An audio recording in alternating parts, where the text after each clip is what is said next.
ગુજરાતી રાજનીતિના અત્યાર સુધીના સૌથી મોટા સમાચાર। પૂર્વ મુખ્યમંત્રી અને એનસીપી નેતા શંકરસિંહ વાઘેલા ગાંધીનગર બેઠક પરથી ચૂંટણી લડી શકે છે। સૂત્રોની માહિતી પ્રમાણે ગાંધીનગરથી ચૂંટણી લડવા શંકરસિંહને મનાવવાના એનસીપી પ્રયાસ કરી રહ્યું છે।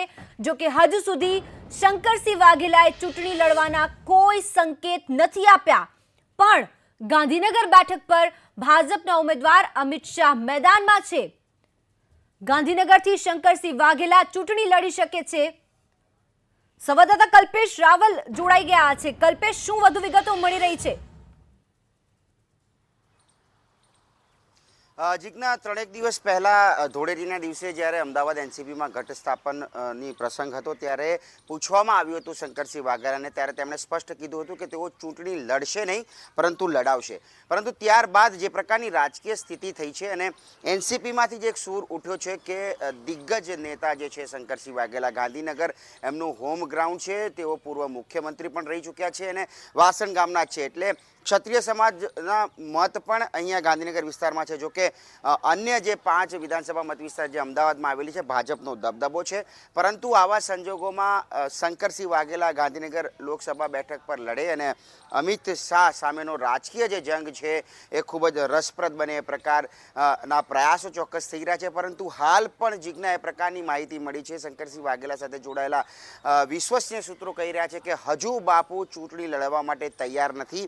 હજુ પણ તેઓ કહી રહ્યા છે કે તેઓ ચૂંટણી નહીં લડે, પણ આ એક એનસીપીની લાગણી છે કે આ દિગ્ગજ નેતા છે કોઈને કોઈ સ્વરૂપે લોકસભાની ચૂંટણીમાં પોતાનો પરચો બતાવે।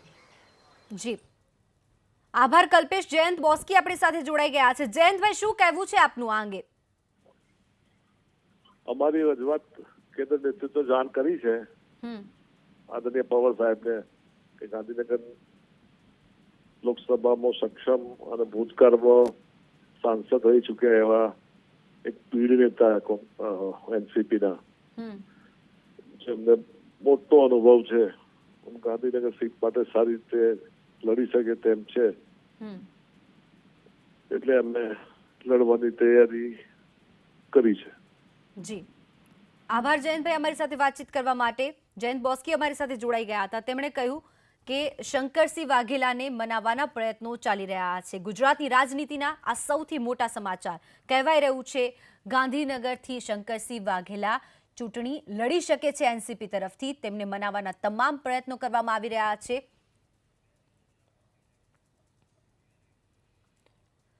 તો 2 દિવસ પહેલા લોકસભા ચૂંટણી અંગે બાપુએ શું પ્રતિક્રિયા આપી હતી, આવો આપને સંભળાવીએ।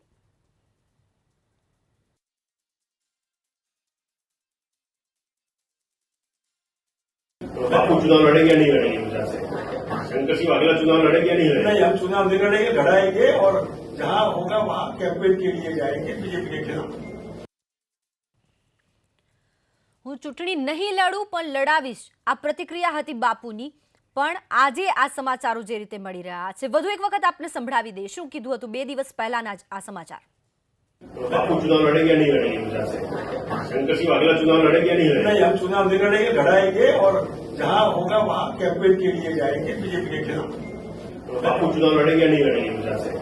शंकरसिंह वाघेला चुनाव लड़ेंगे नहीं लड़ेंगे? नहीं, हम चुनाव नहीं लड़ेंगे, लड़ाएंगे और जहां होगा वहां कैंपेन के लिए जाएंगे बीजेपी के खिलाफ।